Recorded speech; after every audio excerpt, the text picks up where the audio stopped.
அன்பார்ந்த பெரியோர்களே, தாய்மார்களே, முக்கியமாக இந்த அரங்கத்தில் நிறைந்திருக்கக்கூடிய நம்முடைய தன்னார்வ குழு சொந்தங்களே, என்னோடு உங்களை சந்திப்பதற்காக இங்கே வந்திருக்கக்கூடிய நம்முடைய அன்பு தலைவர்கள் எல்லோரும் இருக்கின்றார்கள். முக்கியமாக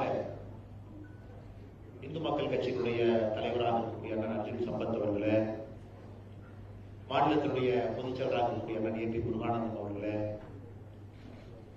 மாவட்டத்தினுடைய தலைவராக இருக்கக்கூடிய இந்த மாவட்டம் அவருடைய கண்காணிப்பில் இருக்கக்கூடிய மாவட்டம் அண்ணன் ரமேஷ் அவர்களே, இதற்கு மாநிலத்தினுடைய பொதுச் செயலராக இருந்து கோவை பாரதிய ஜனதா கட்சியினுடைய வளர்ச்சியில் அவர் மட்டுமல்ல, அவர் குடும்பம் எல்லாம் ஒரு பெரிய பங்கு வகித்திருக்கிறார் ஜி கே செல்வகுமார் அவர்களே, நம்முடைய பாரதிய ஜனதா கட்சியினுடைய பாராளுமன்ற அலுவலகம் முழுவதையும் பொறுப்பாக பார்த்துக் கொண்டு அரசியல் தனியாக ஒரு கிட்டத்தட்ட ஒரு முத்திரை இருக்கிறது. மூணு கட்சியில இருந்தாங்க, இன்னைக்கு பாரதிய ஜனதா கட்சியினுடைய விவசாய தலைவராக இருக்கிறாங்க ஜி கே நாகராஜன் அவர்களே, தன்னார்வலர்களுடைய ஒரு நண்பர்களுடைய பெயரையும் சொல்லி அன்பு பாராட்டி வாழ்த்த வேண்டும் என்கின்ற ஒரு பெரிய ஆசை, எல்லோருடைய பெயரையும் சொல்வதற்கு நேரம் பத்தாது என்கின்ற ஒரே காரணத்தினால உங்களுடைய பெயரையெல்லாம் இன்று சுதர்ஷன் என்கின்ற பெயரின் மூலமாக உங்களுக்கு எல்லாம் நன்றி தெரிவிக்க நான் கடமைப்பட்டிருக்கின்றேன். குறிப்பாக இந்த தன்னார்வலர்கள் எல்லாம் இணைந்து உங்களை எல்லாம் ஒரே மேடையிலே கொண்டு வந்து கிட்டத்தட்ட 28 நாட்களுக்கு மேல முழுமையாக உங்களுடைய உழைப்பை கொடுத்திருக்கிறேன்.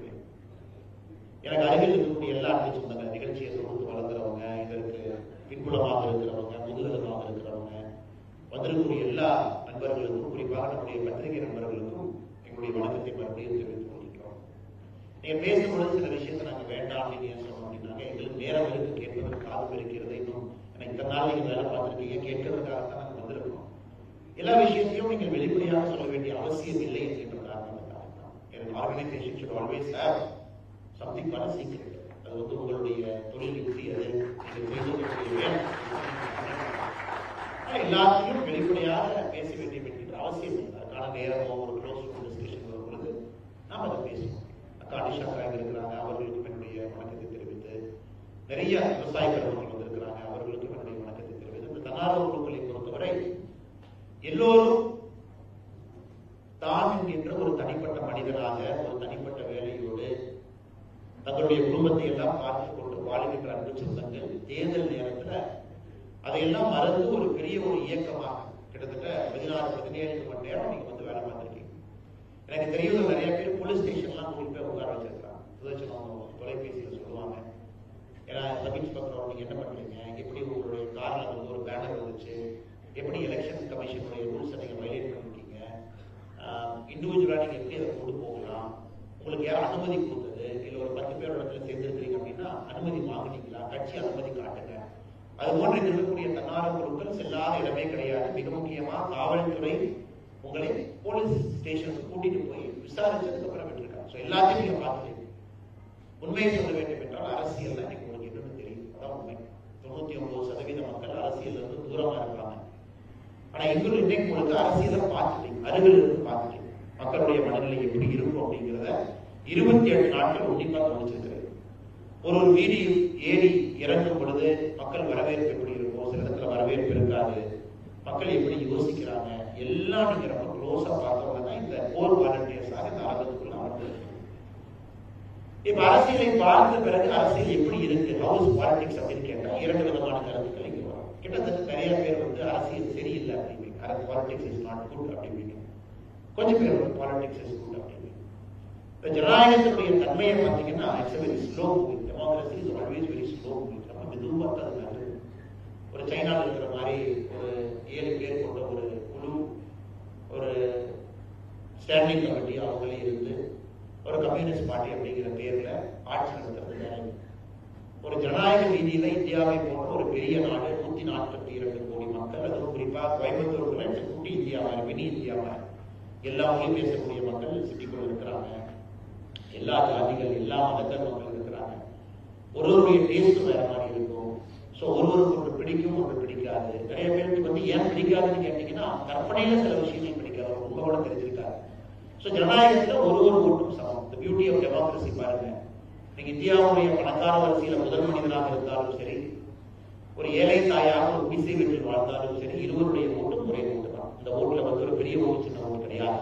இந்த ஜனநாயகத்துல அனைவரையும் சமமாக மதிக்கிறதுனால தாங்க டெமோக்ரஸி இஸ் ஆல்வேஸ் செக். எப்பவுமே ஒரு செக் வச்சு நல்லவர்கள் ஆட்சிக்கு வரணும்.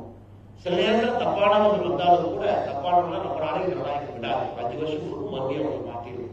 ஸோ ஜனநாயகம் வந்து 5 ஆண்டுகளுக்கு ஒரு முறை பரீட்சை வச்சுக்கிட்டே இருக்கும். அந்த பரீட்சையில பாஸ் பண்ணிக்கிட்டே இருக்கணும். எல்லா நேரத்திலும் நீங்கள் நினைக்கக்கூடிய நல்லவர்கள் ஜெயிக்கிறாங்க அப்படின்னு சொல்ல முடியாது. Nature of democracy. வாழ்க்கை மாறிதான். வாழ்க்கையில சில இடத்துல தோக்கும், சில இடத்துல ஜெயிக்கும். ஸோ பாலிடிக்ஸ் பார்த்தீங்கன்னா இது ரிஃப்ளெக்ஷன் ஆஃப் லைஃப்.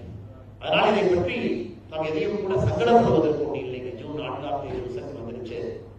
அதன் பிறகு குறிப்பாக இந்த வாலண்டியர்ஸ் மீட்டிங்கை நம்ம டிலே பண்ணதுக்கான காரணம் என்னன்னா, முதல்ல நீங்கள்லாம் காம் டவுன் ஆகணும் அப்படிங்கிறாங்க. ஏன்னா உங்களுக்கு வரக்கூடிய மெசேஜ், உங்களுடைய இமெயில்ஸ் எல்லாம் பார்க்கும்போது பயங்கரமா இருந்துச்சு. அதாவது உங்களுடைய அந்த கொப்பளிப்பு, உங்களுடைய ஆக்ரோஷமான அந்த ரியாக்ஷன் எல்லாவற்றையும் தாண்டி உங்களுடைய எமோஷனலான அந்த ஸ்டாண்ட் இதெல்லாமே பார்க்கறதுக்கு எனக்கே வந்து ஓகே காம் டவுன், இன்னொரு 1 மாத காலம் ஆகணும் அப்படின்னு. நான் இதுக்கு முன்னாடி வாலண்டியர் சந்திச்ச பொழுது உங்களுக்கு ஒரு சின்ன ஒரு கதை சொன்னாங்க. மறுபடியும் உங்களுக்கு நான் சொல்ல விரும்புகிறேன். அப்ரஹாம் லிங்கன், நாம் எல்லாரும் விரும்பக்கூடிய ஒரு பெரிய ஒரு அரசியல் தலைவர், ஒரு அற்புதமான ஒரு மனிதர். லிங்கனுக்கு பார்த்தீங்கன்னா அமெரிக்காவில் ஸ்லேவரி எடுக்கணும் அப்படின்னு ஒரு ஆசை. அமெரிக்கன் கான்ஸ்டிடியூஷன் வந்து 1776 அந்த கான்ஸ்டிடியூஷன், நான் சொல்றது கிட்டத்தட்ட 250 ஆண்டுகளுக்கு முன்னாடி அந்த கான்ஸ்டிடியூஷன் எழுதப்பட்ட பொழுது 3/5 காம்ப்ரமைஸ் ஒரு வார்த்தையை பயன்படுத்திக்கலாம். 3/5 காம்ப்ரமைஸ் வந்து ரொம்ப பயங்கரமா இருக்கு. அதாவது நார்த்தும் சவுத் ஆஃப் அமெரிக்காவோட சேர்த்து அதை யுனைடெட் ஸ்டேட்ஸ் ஆஃப் அமெரிக்காவை உருவாக்கணும் அப்படிங்கிறப்போ சவுத் என்ன சொல்லுவாங்க, இல்ல எங்ககிட்ட வந்து நிறைய ஸ்லேவ்ஸ் இருக்காங்க, நார்த்ல வந்து ஸ்லேவ்ஸ் இல்லை, நிறைய ஒயிட் பீப்புள் இருக்காங்க, நம்ம ஒன்னா இணைஞ்சோம்னா ஒரு ஸ்லேவுக்கு ஒரு ஓட்டு, அங்க இருக்கக்கூடிய வெள்ளக்காரனுக்கு ஒரு ஓட்டுனா அப்புறம் பிரசிடென்ட்ஸ் எல்லாமே பெரும்பாலும் சவுத்ல தான் வருவாங்க. நார்த்ல இருந்து யாருமே பிரசிடென்ட் வர மாட்டாங்க. இது basic compromise politics. Benjamin Franklin, George Washington, Madison இவங்கெல்லாம் அமர்ந்து அந்த கான்ஸ்டிடியூஷனை உருவாக்கப்படும். அவங்களுக்கு என்ன பண்றதுன்னு தெரியல. சவுத்ல மக்கள் தொகை அதிகமா இருக்கு, காரணம் ஸ்லேவ்ஸ் அங்க அதிகமா இருக்கிறாங்க. ஆனா ஒரு ஓட்டு சமம் நம்ம வச்சோம் அப்படின்னா பிரசிடென்ட் சவுத்ல இருந்து தான் வருவாங்க, நார்த் அமெரிக்கால இருந்து யாரும் வரமாட்டாங்கிறதுக்காக அவங்க என்ன சொன்னாங்கன்னா 5 பேர் ஸ்லேவ்ஸ் ஓட்டு போட்டாங்கன்னா அது 3 வெள்ளக்காரர்களுடைய ஓட்டாக கன்சிடர் பண்ணணும் அப்படின்னு இப்படி எல்லாம் ஜனநாயகம் இருக்கு பாருங்க. That is called 3/5 compromise. 5 slaves போடக்கூடிய ஓட்டு will be counted as 3 white votes. அப்படித்தான் நம்ம பிரசிடென்ட் தேர்ந்தெடுப்போம். அமெரிக்காவுடைய லேட்டஸ்ட் ஸ்டேட்ஸ்மென்ட் இப்படிதான் எலெக்ட் ஆனாங்க, including the first president, second president. So finest people எப்படி ஓட் பண்ணாங்கன்னா, செலக்ட் ஆனாங்கன்னா 5 ஓட்டு 3 ஓட்டை கவுண்ட் பண்ணாங்க. இந்த கொடுமை பார்த்தீங்கன்னா கிட்டத்தட்ட 100 ஆண்டுகளுக்கு கிட்டத்தட்ட 1860 வரைக்கும் போயிட்டே இருக்குது. யார் இந்த கொடுமைக்கு மன்னிக்கிறதா? Who will bring this slavery to an end? ஏன்னா அமெரிக்கன் கான்ஸ்டிடியூஷன்ல slavery was a part of constitution. Slavery வச்சுக்கலாம், எந்த தவறு கிடையாது, ஸ்லேவரிக்கு பனிஷ்மெண்ட் இல்லை. இது அப்ரஹாம் லிங்கன் முடிவு பண்றாரு, நாம் ஒரு பணி கட்டணும், குறிப்பாக இந்த ஸ்லேவரியை ஒழிக்கணும், நம்முடைய நாட்டில் வந்து ஒரு அடிமைத்தன்மை என்பது இருக்கக்கூடாது. அது எப்படி செஞ்சார் அப்படிங்கிறத இப்ப நான் உங்களுக்கு சொல்லக்கூடிய அந்த உங்களுக்கு தெரிஞ்சுக்கலாம். லிங்கன் அவர்களை பொறுத்தவரை இப்ப இந்தியாவில் லோக்சபா, ராஜ்யசபா மாதிரி, அங்க அமெரிக்காவில் பார்த்தீங்கன்னா house of Congress, house of representative இருக்குதுங்க. ஹவுஸ் ஆஃப் காங்கிரஸ்ல இது பாஸ் ஆயிடுச்சு, slavery abolition act, 13th amendment American constitution. இப்ப ஹவுஸ் ஆஃப் ரெப்ரசன்டேட்டிவ்ல பாஸ் பண்றதுக்கு ஆள் இல்லை. சோ நேர்மையான முறையில ஹவுஸ் ஆஃப் ரெப்ரசன்டேட்டிவ்ல லிங்கன் அவங்க அந்த பில்லை டேபிள் பண்ணியிருந்தாங்கன்னா 5 ஓட்டுல அந்த பெண் தோற்றுக்கும். அப்படின்னா மறுபடியும் ஸ்லேவரி கண்டினியூ ஆயிருக்கும். லிங்கன் என்ன பண்றாருன்னா ஓட்டை போஸ்ட்போன் பண்றாரு. சரி, போஸ்ட்போன் பண்ணோம்னா மக்கள் மாற்றி ஓட்டு போடுவாங்க, உள்ள இருக்கிறாங்க, அதுவும் நடக்கல. உடனே லிங்கனை சுத்தி இருக்கிறவங்க எல்லாம் என்ன பண்றாங்கன்னா, யார் இதுக்கு எதிராக ஓட்டு போடுவாங்களோ ஒருத்தரா போட்டு காம்ப்ரமைஸ் பண்றாங்க. நீ ஓட்டு போட்டு 13th அமெண்ட்மெண்ட் பாஸ் பண்ணிக்கலாம், உனக்கு என்ன வேணுமோ லிங்கன் செய்வார், என்ன வேணாலும் கேள்வி லிங்கன் செய்வார். கடைசியா ஜனவரி 31, 1865 1865 ஜனவரி 31 ஹவுஸ் ஆஃப் ரெப்ரசன்டேட்டிவ்ல ஓட்டு நடக்குது. அந்த ஓட்டுல வந்து லிங்கன் ஜெயிச்சதாரு, 13th அமெண்ட்மெண்ட் த்ரூ ஆயிடுது. அன்னையிலிருந்து அமெரிக்கால ஸ்லேவரி அபாலிஷ் பண்ணிருக்காங்க. அதை முடிஞ்சதுக்கு அப்புறம் பார்லிமெண்ட்ல ஒரு பார்த்துட்டு இருக்காங்க. லிங்கனை ரொம்ப நேசிக்கக்கூடிய ஒரு மனிதர், தியோடர் ஸ்டீவன்ஸ் அப்படின்னு.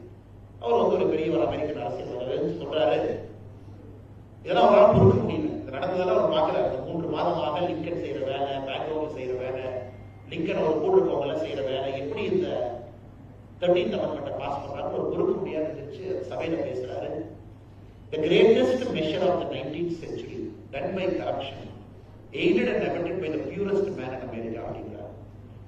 அதாவது 19ஆம் நூற்றாண்டிலே கொண்டு வந்த மிகப்பெரிய ஒரு விஷயம் உலக வரலாற்றில், the greatest measure of 19th century done by corruption, corruption மூலமா செஞ்சிருக்காங்க, aided and abetted by the purest man in America. இதுக்கு பின்னாடி இருந்து இதுக்கு பலம் கொடுத்தது அமெரிக்காவுடைய சுத்தமான மனிதர் என்று சொல்லக்கூடிய அப்ரஹாம் லிங்கன் அப்படின்னு சொல்றாரு. அது வந்து ஒரு பாலிடிக்ஸ்ல ஒரு கோல்டன் வேர்ட்ஸ். எப்படி லிங்கன் அதை வந்து கொண்டு வந்தார், அந்த 13th அமெண்ட்மெண்ட் கொண்டு வந்தார். So politics is essentially compromise. இதை வந்து நம்ம எப்பவுமே புரிஞ்சுக்கணும். ஏன்னா இதற்கு முன்னாடி ஒரு போலீஸ் ஆஃபீஸரா இருந்திருக்கு.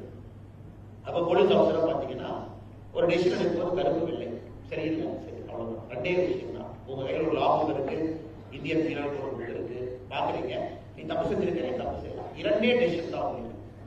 ஸோ உங்க ஆபீஸ்ல இருந்து போனா 50% உங்களை பாராட்டுவாங்க, 50% உங்களை திட்டிட்டு போவாங்க. ஏன்னா 50% மட்டும் தான் நீங்க தீர்ப்பு கொடுக்க முடியும், நியாயம் கொடுக்க முடியும். ஸோ பட் நீங்க அரசியல்வாதியா மாறினதுக்கு அப்புறம் எனக்கு ஒரு கஷ்டமான 3 ஆண்டுகள், கடந்த 3 ஆண்டுகள் வாழ்க்கையில் நீங்க 40 வயசு ஆச்சு.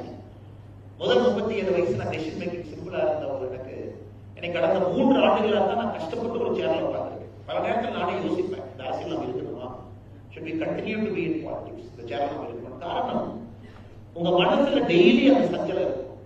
You have to make a lot of compromises to stay in politics, to continue in politics, to do politics.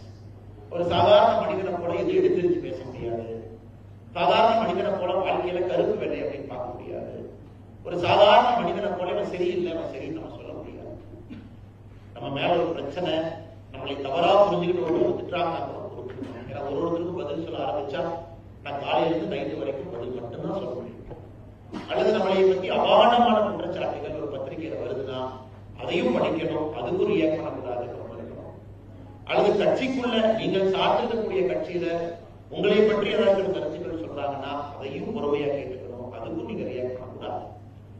இந்த பக்குவம் எல்லாருக்கும் வரணும் அவசியம் இல்லை. அது பக்குவம் இருக்கிறதுனால நம்ம நல்ல மனிதர்களும் அவசியம் கிடையாது. இன்னைக்கு யாரெல்லாம் இந்த அரசியலை பார்த்திருக்கீங்க, அரசியலுக்கு வரணும்னு நினைக்கிறீங்க, இதுதான் உங்களுக்கு வைக்கக்கூடிய முதல் பரீட்சை. இது ஃபர்ஸ்ட் டெஸ்ட் ஆஃப் ஃபயர். எனக்கு சுதர்ஷன் அவங்க பேசினாங்க, ரமேஷன் வந்து அண்ணா சூப்பர், மாநகர் மாவட்டம் உங்களுக்காக தன்னுடைய கையை வரவேற்று காத்திருக்குன்னு சொல்லிட்டாங்க. தலைவரே சொன்னதுக்கு அப்புறம் நாம ரெடி ஆயிட்டோம், தலைவர் வந்து நம்ம என்கரேஜிங்கா இருக்காங்க, நம்ம அரசியலுக்கு போய் சேரோம். இதெல்லாம் நீங்கள் அரசியல்ல சேர்ந்த பிறகு நடக்கக்கூடிய விஷயம்.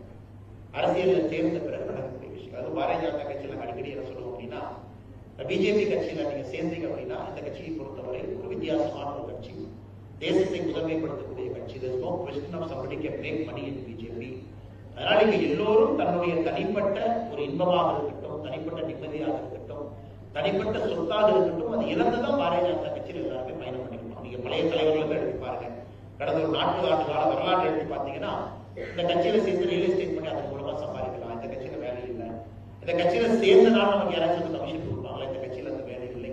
ஆனா இந்த கட்சியினுடைய தலைவர்கள் பார்த்தீங்கன்னா பெரும்பாலும் எதையாச்சும் இழந்திருப்பாங்க. எவ்வளவு லாஸ்ட் ஆஃப் திங்ஸ், ப்ராப்பர்ட்டியில இருந்து, சொத்துல இருந்து. நிறைய பேர் பார்த்தீங்கன்னா சொத்தை வித்தெல்லாம் அந்த கட்சிக்கு போய் செலவு பண்ணிக்கலாம். அப்படிப்பட்ட ஒரு நோபலான கட்சி. அதனாலதான் அந்த கட்சி பார்த்தீங்கன்னா it has got a soul. எந்த கட்சிக்கும் இல்லாத ஒரு ஆன்மா பாரதிய ஜனதா கட்சிக்கு இருக்கிறது. காரணம் இங்க இருக்கக்கூடிய மனிதர்கள் அப்படிப்பட்டவர்கள். தான் தன்னுடைய செல்வத்தை எல்லாம், நிம்மதியெல்லாம், பொருளையெல்லாம் இழந்து இந்த நாடு நன்றாக இருக்க வேண்டும் என்று நினைக்கக்கூடிய அன்பர்கள் பாரதிய ஜனதா கட்சியில் அதிகமா இருக்கிறனால இந்த பார்ட்டி அது மட்டும் ஸ்பிரிட். அதனால இன்னைக்கு பாலிடிக்ஸ் வரணும், வாலண்டியர்ல இருந்து நான் அரசியலுக்கு நான் ஒரு கால் எடுத்து வச்சுட்டேன் வரணும்னு நினைக்கிறவங்க முதல்ல உங்களுக்கு தேவை பொறுமை, பேஷன்ஸ். இரண்டாவது உங்களுக்கு தேவை சகிப்புத்தன்மை. மூன்றாவது உங்களுக்கு தேவை காம்ப்ரமைஸ். ஏன்னா டெமோக்ரஸியில இந்த மூன்றும் மிக மிக முக்கியம். பொறுமை வேணும், சகிப்புத்தன்மை வேணும், காம்ப்ரமைஸ் வேணும். அதாவது சில விஷயங்கள் செய்ய முடியாது, அது 2 வருஷம் கழிச்சு தான் செய்யலாம். சரி, ஓகே, 2 வருஷம் கழிச்சு பண்ணிக்கலாம். 10 விஷயங்கள் செய்யணும் வருவீங்க, 5 விஷயம் தான் இந்த வருஷம் செய்ய முடியும், 5 விஷயம் இந்த வருஷம் பண்ணணும். இப்ப நீங்க மோடி ஐயாவுடைய பிரச்சனை யோசிப்பாங்க. இப்ப நான் பேசிட்டோம். இப்ப மோடி அவர்கள் 10 ஆண்டுகள் இந்த நாட்டை எப்படி நடத்திருப்பாங்க நீங்க பாருங்க. லிங்கன் அவருடைய ஒரு உதாரணம் சொல்லி, இந்த மாதிரி மோடி ஐயாக்கு எத்தனை பரீட்சை வந்திருக்கும், எத்தனை சட்டத்தை கொண்டு வரணும். உதாரணத்துக்கு ஆர்டிகல் 378 முதல்ல இங்க கொண்டு வந்தாங்க, ராஜ்யசபா கொண்டு வந்தாங்க. ஏன் ராஜ்யசபா மெஜாரிட்டி இல்ல, ராஜ்யசபா கொண்டு வந்ததுதான் லோக்சபாக்கே போச்சு. நம்ம லோக்சபா போய் ராஜ்யசபா போகல. அதனால மோடி அவருடைய வாழ்க்கையை ரொம்ப உன்னிப்பா இன்னும் நீங்க படிக்க ஆரம்பிச்சு கவனிக்க ஆரம்பிச்சுன்னா உங்களுக்கு தெரியும்.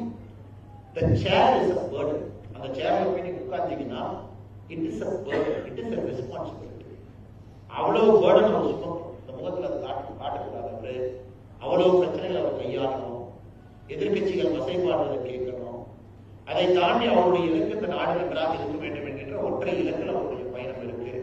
அது எப்படி வேணாலும் மக்கள் மாற்றி பேசுறோம். உதாரணத்துக்கு மணிப்பூர் இருக்கு. மணிப்பூர் நடக்கக்கூடிய கில்லிங்ஸ் 2004 14 வரை நீங்க எடுத்துக்கிட்டு 2014 இருந்து 24 வரைக்கும் பாத்தீங்கன்னா 10ல் 1 தான் இருக்கும். பிஜேபி ஆட்சிக்கு நடந்த காங்கிரஸ் ஆட்சிக்கும் armed forces special powers act என்ன வச்சு இந்த மாதிரி ஒரு ட்விஸ்ட் பண்ணி சொல்லும் பொழுது சில இடத்துல அதை பொறுமையாக கடந்து செல்ல வேண்டிய காலம் நமக்கு இருக்கு. அதே போல எதிர்கட்சிகள் நீங்க என்ன கொண்டு வந்தாலும் கூட அதை மாற்றி தான் சொல்லுவாங்க, சரியில்லை அது சரியில்லை அப்படின்னு.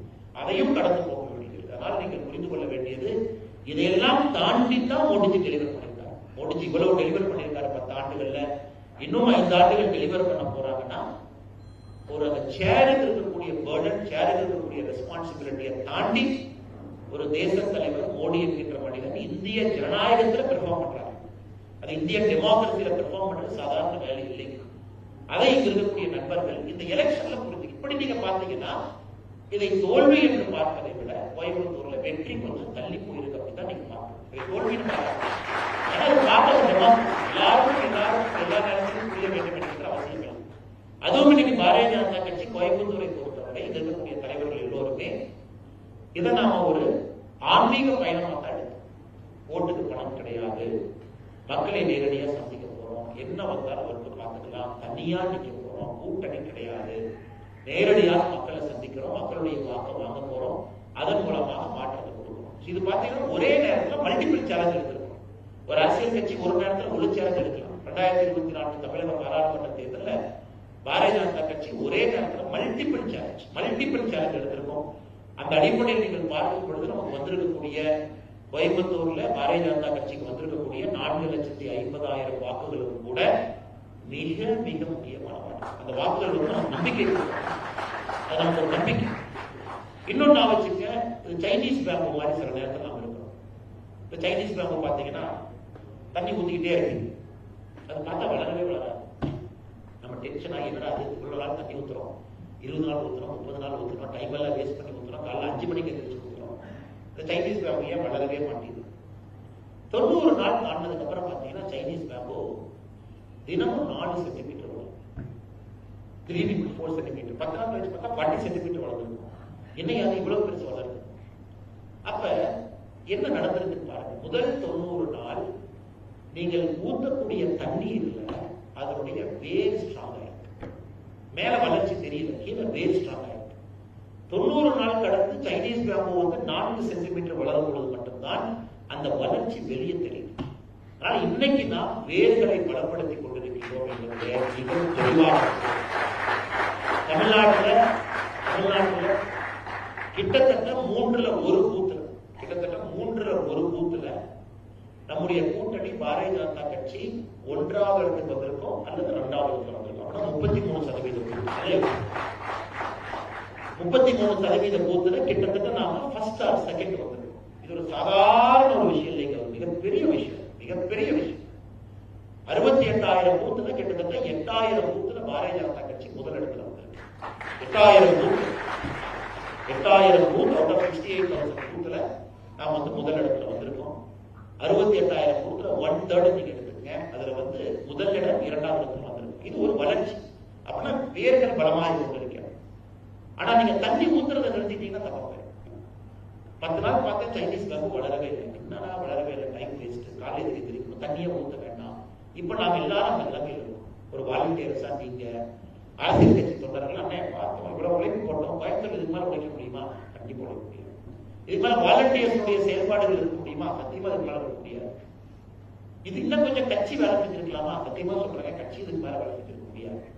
அப்ப எல்லாருமே வேலை செஞ்சு இவ்வளவுதான் வந்துச்சுங்களா? அப்ப இது தண்ணி ஊத்துறவங்க இருந்துக்கலாம். அது இல்லைங்க. நீங்க தண்ணி ஊத்துறதை நிறுத்திட்டீங்கன்னா அந்த வேர் வந்து பலமாகும். அதனால நம்ம செய்யக்கூடிய வேலை இன்னும் நீங்க பண்ணிக்கிட்டே இருக்கணும்.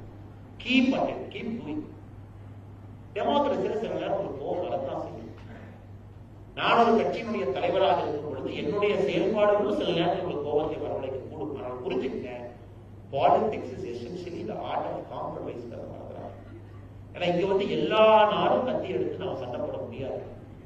சில நேரம் ஒரு காலை பின்னாடி எடுத்து வைக்க வேண்டிய சூழல் வரும் பொழுது ஒரு நல்ல தலைவனுக்கான இலக்கணம் அந்த காலை பின்னாடி எடுத்து வைக்கணும். அந்த நல்ல தலைவனுக்கான இலக்கணம் எப்ப காலம் முன்னாடி எடுத்து வைக்கணுமோ அந்த நேரத்தில் நீங்க முன்னாடி எடுத்து வைக்கணும். இந்த ரெண்டையும் நம்ம டிஃபரன்ஷியேட் பண்ணாம எப்பொழுதுமே 5th கியர்ல போனீங்கன்னா வண்டியில கியர் பாக்ஸ் தேய்ச்சிருக்கும்.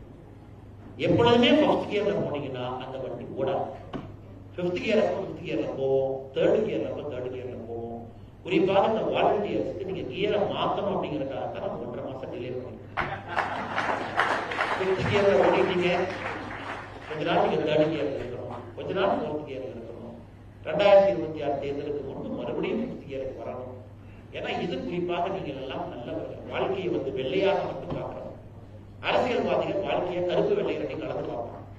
அதனால நீங்க ரொம்ப நல்லவங்க அப்படிங்கறதுனால அரசியல்ல பிரச்சனைகள் வரத்தான் செய்யும். நல்லவங்களுக்கு தான் முதல்ல பிரச்சனை வரும். ஏன்னா நீங்க காம்ப்ரமைஸ் பண்ண மாட்டீங்க. ஏன் நடந்துச்சு, ஏன் இப்படி நடந்துச்சு, இது ஏன் நடக்கல, இது உடனே நடந்திருக்குங்க அப்படின்னா ஜனநாயகம் கொஞ்சம் பொறுமையா தான் இருக்கும். எல்லோரும் ஒரே மாதிரி பார்க்க மாட்டாங்க. 10 பேர் ஓட்டு போடுறாங்கன்னா 10 பேருக்கு 10 பிரச்சனையோடு தான் வாக்குச்சாவடி போடுறாங்க. ஒருத்தருக்கு இது வேணும், ஒருத்தருக்கு அது வேணும், ஒருத்தருக்கு வளர்ச்சி வேணும், ஒருத்தவங்களுக்கு தனிப்பட்ட வளர்ச்சி வேணும், ஒருத்தருக்கு சமுதாய வளர்ச்சி வேணும், ஒருத்தருக்கு நாட்டு வளர்ச்சி வேணும், ஒருத்தவங்களுக்கு அவங்க தெருவுடைய வளர்ச்சி வேணும். ஆனா எல்லாம் சரிதான். நீங்க இண்டிவிஜுவலா உட்கார்ந்து பாத்தீங்கன்னா அவர்களுடைய கோணத்துல வயிற்றுக்கு உணவில்லாதவங்களுக்கு என்னங்க, யாரு வயிற்றுக்கு சாப்பாடு போடுறாங்களோ அவங்களுக்கு முக்கியத்துவம். எல்லாருக்கும் உங்களுக்கு என்ன, நாடு வளரணும். பாதி இருக்கிறவங்களுக்கு என்ன, அவங்களும் வளரணும், நாடு வளரணும். அதனால யாரும் தப்பானவர்கள் கிடையாது. எல்லோரும் அவருடைய கோணத்துல சரியானவங்க தான். அவர்களையும் அனுசரிச்சுதான் போகணும். இன்னைக்கு நாம் வாங்கியிருக்கக்கூடிய வாக்கு ஒரு படி 34%, 35% கோயம்புத்தூர்ல ஓட்டு வாங்கியிருக்கோம். அடுத்தது இன்னும் நம்ம இம்ப்ரூவ் பண்ண முடியும். 40%, 42, 43% போகணும். இன்னும் ஒரு அப்ராக்சிமேட்டா 450, 460 நாள்ல அசம்பிளி எலெக்ஷன் வர இருக்கு. நீங்க ஒரு குறிக்கோளை எடுத்துக்கணும். பில்டிங் எ குட் சொசைட்டி, ஒரு நல்ல சமுதாயத்தை நீங்கள் உருவாக்க வேண்டும் என்றால் உங்கள் பகுதியில நல்ல ஒரு வேட்பாளர், நல்ல ஒரு கட்சி வரணும் அப்படிங்கிறது நீங்க தெளிவா இருக்கணும். அதையும் மனசுல வச்சுக்கிட்டு இன்னைக்கு இந்த வாலண்டியர் நெட்வொர்க் பாத்தீங்கன்னா சுதர்ஷன் அவர்களையும் அந்த கோர் டிவி ரொம்ப தொல்லை பண்ணேன். எது தொல்லை பண்ணாங்க, இந்த மீட் நடக்கிறதுக்கு முன்னாடி அவர் நான் 2-3 விஷயம் சொன்னேன். ஒன்று, ஆனா இது ஒரு தனி மனிதனை சார்ந்த ஒரு வேட்பாளரை சார்ந்த ஒரு இயக்கம் 28 நாட்கள் இன்னைக்கு நடந்தது. இன்னி நீங்க அந்த வாலண்டியர் மீட் நடக்கும் பொழுது அடுத்த டிரான்சிஷனை நீங்க எடுக்கணும். அடுத்த டிரான்சிஷன் என்னன்னா, இந்த இயக்கம் சமுதாயத்தை சார்ந்த ஒரு இயக்கமாக மாற வேண்டும் என்று ஒரு பெரிய வேண்டுகோளை வைத்தேன். எங்களுடைய சுதர்ஷன் அவர்களோ நீங்கள் எல்லோரும் அதை ஏற்றுக்கொண்டு இன்னைக்கு ஒரு சமுதாயம் தழுவி இயக்கமாக நீங்க மாற்றிருக்கிறீங்க. அது வாய்ஸ் ஃபார் கோவை என்கின்ற VOC, வாய்ஸ் ஆஃப் கோவை என்கின்ற இயக்கமாக மாற்றிருக்கிறீங்க. என்னுடைய அன்பான வேண்டுகோள், வாய்ஸ் ஃபார் கோவை என்கின்ற பெயரா VOC, voice of Kovai, VOC, voice of Kovai. இன்னைக்கு உங்களுடைய உண்மையான வேலை என்னன்னா, பாரதிய ஜனதா கட்சியில நான் தவறு செய்தாலும் கூட நீங்க கேள்வி கேட்கணும். அதுதான் உண்மையான சமூக இயக்கத்துக்கான உண்மையான ஒரு இது. ஏன்னா மக்கள் உங்களை நம்பணும். ஏன்னா நீங்க முழு அரசியல் கட்சியா மாறிட்டீங்க அப்படின்னா உங்களுக்கு இருக்கக்கூடிய நடுநிலை தன்மை என்பது அதை இழந்து விடுவீங்க. நீங்க வாலண்டியர்ஸ் அப்படிங்கறதுனாலே உங்களுக்கு அந்த நடுநிலை தன்மை இருக்கு. ஓ இவங்க எல்லாம் நியூட்ரல், இவங்க கட்சியை சாராதவங்க, நம்மளுக்கு ஓட்டு கேட்கிறாங்கன்னா உங்க மீது ஒரு தனிப்பட்ட மரியாதை ஒன்றை வச்சிருப்பாங்க. கட்சியை சாராதவங்க எலெக்ஷனை பத்தி கேட்கிறாங்க, நம்ம மரியாதை கொடுக்கணும். அதனால இந்த வாய்ஸ் ஆஃப் கோவையாக மாறும் பொழுது இதுல 2 பிரச்சனைகள் வரும். ஒன்று, நான் பாரதிய ஜனதா கட்சியில சேரணும், எனக்கு இந்த சித்தாந்தம் பிடிச்சிருக்கு, சூப்பர், ரமேஷ் அங்க இருக்கிறாங்க, பாரதிய ஜனதா கட்சியில இணைஞ்சு கட்சியில essentially compromise 5th gear, 3rd gear, 2nd gear இதெல்லாம் போட்டு கட்சியில போகலாம். இல்லனே நான் கியரை குறைக்கிறதுக்கு தயாரா இல்ல, ஏன் வண்டி எப்பவுமே 5th கியர்ல தான் இருக்கும் என்று நினைப்பவர்கள் உங்களுடைய தனித்தன்மையை கொஞ்சம் கூட இழக்காம வாய்ஸ் ஆஃப் கோவையில நீங்க பயணம் செய்யணும். இதுவே கோயம்புத்தூருடைய வளர்ச்சி முதன்மையானதாக இருக்கும். அது ரொம்ப முக்கியம். காரணம், கோயம்புத்தூருடைய வளர்ச்சி நோ காம்ப்ரமைஸ். அதற்கு என்னுடைய வேண்டுகோள், பாரதிய ஜனதா கட்சி நாங்கள் செய்வோம் என்கின்ற நம்பிக்கையும் உறுதி வார்த்தையும் உங்களுக்கு அளிக்கிறோம். அதே நேரத்தில் சில இடத்துல பாரதிய ஜனதா கட்சி இன்னும் வேகமாக செய்ய வேண்டும் என்று நினைத்தால் அதையும் நீங்க சொல்லுங்க. இன்னும் பாரதிய ஜனதா கட்சி வேகமா இருக்கணும்னு சொன்னீங்கன்னா சொல்லுங்க. ஏன்னா நீங்க ஐடியலிஸ்ட். இந்த சமுதாயத்துல மாற்றம் வருவது எப்பொழுதுமே உண்மையை சொல்ல வேண்டும் என்றால் இந்த முட்டாள்கள் சில பேர் சொல்லுவாங்க, அவங்க மட்டும்தான் மாற்றத்தை கொடுக்கக்கூடியவங்க. மிச்சவங்க எல்லாம் ஸ்டேட்டஸ் போஸ்ட், 1% இன்கிரிமெண்ட், 2% இன்கிரிமெண்ட் யோசிப்பாங்க. இந்த முட்டாள்கள் ஒரு டெபினிஷன் கொடுப்பாங்க. ஐயா அவரு மட்டும் தனியா யோசிப்பாரு, அவர் தனியா யோசிச்சனாலதான் ஒரு கலீலியோ வந்தாங்க, தனியா யோசிச்சனாலதான் ஒரு காப்பர்னிக்கஸ் வந்தாங்க, தனியா யோசிச்சனாலதான் ஒரு நியூட்டன் வந்தாங்க, தனியா யோசிச்சனாலதான் சமுதாயத்தில் ஒரு மாற்றம் வந்துச்சு. அதனால என்னுடைய அன்பான வேண்டுகோள், இது வாய்ஸ் ஆஃப் கோவையாக மாறும் பொழுது கூட உங்களுடைய தனித்தன்மையை இழக்காது. உங்களுடைய பியூட்டிலே தனித்தன்மை. Lawyers, doctors, engineers, business people, ஹவுஸ் ஒய்ஃப்ஸ் நாங்கெல்லாம். ஆனா நீங்கள் ஒன்றாக இணையும் பொழுது வாலண்டியர்ஸ். ஆனால் தனித்தன்மை இழக்காம இந்த சங்கத்தை நீங்கள் முன்னெடுத்து செல்ல வேண்டும் என்பது என்னுடைய அன்பான வேண்டுகோள். காரணம், இது உங்களுக்கு நிறைய பிரச்சனைகள் இப்ப இருக்கு. முதல் பிரச்சனை, நான் மறுபடியும் வாய்ஸ் ஆஃப் கோவை ஒரு நிகழ்வுக்கு வந்து உங்களை எல்லாம் அழைத்து இதுதான் அரசியல் அப்படின்னு பேசினா அது தவறா போயிடும். இன்றிலிருந்து இது உங்களுடைய பயணம். நாங்கள் உங்க பின்னாடி நிற்போம், சைட்ல நிற்போம், முன்னாடி நிற்போம். எங்களுக்கு நீங்கள் அறிவுரை சொல்ல வேண்டிய வேலை உங்களுக்கு. நாங்க சரியா இருக்கிறோமா அப்படின்னு பார்த்துக்கிற வேலை உங்களுக்கு. நாங்கள் எங்களுடைய சுத்தமான தன்மை இழக்கும் பொழுது நீங்கள் எங்களை தட்டி கொடுத்து நாங்கள் இருக்கின்றோம், எதற்காக நகர்றீங்க, சுத்தத்தை இழக்காதீங்க, நேர்மையை இருக்குன்னு சொல்வதற்கு நீங்க தேவைப்படும். அதையெல்லாம் மிக முக்கியமாக சொல்ல வேண்டும் என்றால் சமுதாயத்துடைய பிரச்சனை. ஒரு சிம்பிள் ஓட்டர் லிஸ்ட் டெலிஷன் எப்படி அவங்களை கொண்டு வர்றது யோசிங்க. அதுக்கு ஒரு ஆப் சிஸ்டம் வேணுமா யோசிங்க. இதையெல்லாம் அடுத்த கட்டம். ஏன்னா இண்டிவிஜுவலி உங்களுக்கு ஒரு சந்தோஷம் கிடைக்கும். தனி மனிதனாக சமுதாயத்திற்கு நீங்கள் ஒரு பணி செய்யும் பொழுது யூ கெட் அ ஹாப்பினஸ். அது நீங்க 100 கோடி ரூபாய் பிசினஸ் பண்ணா கூட உங்களுக்கு சந்தோஷம் கிடைக்காதுங்க. ஆனா சமுதாயத்திற்காக ஒரு சின்ன விஷயத்தை செஞ்சீங்கன்னா உள்ளே ஒரு சந்தோஷம் கிடைக்கும். அது அந்த வாய்ஸ் ஆஃப் கோவை மூலமாக உங்களுக்கு கிடைக்க வேண்டும் என்று எல்லாம் வல்ல இறைவனை நான் அந்த நேரத்திலே வேண்டி விரும்பி கேட்டுக்கொள்கின்றேன். எங்கே சென்றாலும் வாய்ஸ் ஆஃப் கோவையினுடைய பயணம் தேசியத்தோடு இருக்க வேண்டும் என்கின்ற அன்பான வேண்டுகோளையும் உங்களுக்கு அந்த நேரத்தில் வைக்கிறேன். இந்த வாய்ஸ் ஆஃப் கோவையினுடைய பயணம் ஒரு வளர்ச்சி அடைந்த பாரதத்திற்காக இருக்க வேண்டும், ஒரு வளர்கின்ற கோவைக்காக இருக்க வேண்டும். எந்த நேரத்தில் நாங்கள் தேவைப்பட்டாலும் நாங்கள் இருக்கோம். ஏன்னா இன்னைக்கு நீங்க சிட்டுக்குருவி ஆயிட்டீங்க. கடைசியா பத்திரிகை நண்பர்கள் அடுத்த பிரஸ் மீட் தயார் முன்னாடி இந்த ஒரே ஒரு விஷயத்தை மட்டும் நான் சொல்லியிருக்கேன். எனக்கும் பெரிய ஆசை தான் உங்க எல்லாத்தையும் பாரதிய ஜனதா கட்சியில் இணைக்கணும், உங்க எல்லாத்துக்கும் இப்பவே மெம்பர்ஷிப் கார்டு கொடுக்கணும், உங்களை எல்லாம் மேடைக்கு கூப்பிட்டு புகைப்படம் எடுத்து பாரதிய ஜனதா கட்சியில சேர்த்திட்டோம்னா அப்பா நம்ம வேலை முடிஞ்சது, நம்மை நம்பி வந்தார்கள் பாரதிய ஜனதா கட்சியில் இணைச்சிட்டோம்னு சொல்றதுக்கு ஆசை. ஆனா அந்த கதையை மட்டும் சொல்லி நான் முடிச்சுக்கிறேன். ஒரு குருவி, அந்த குருவி கூண்டில் இருக்கிறது. தாய் குருவிக்கு அந்த குருவியின் மீது ரொம்ப ஆசை. ஐயோ நம்ம குஞ்சு குருவி அது கஷ்டப்படக்கூடாது, நம்ம குஞ்சு குருவி பறந்துதான் போய் சாப்பாடு செய்யக்கூடாதுங்கிறதுக்காக தாய் குருவி என்ன பண்ணது, குஞ்சு குருவியின் மீது இருக்கக்கூடிய நம்பிக்கையில மரியாதையில தினமும் வந்து சாப்பாடா கொடுக்குது.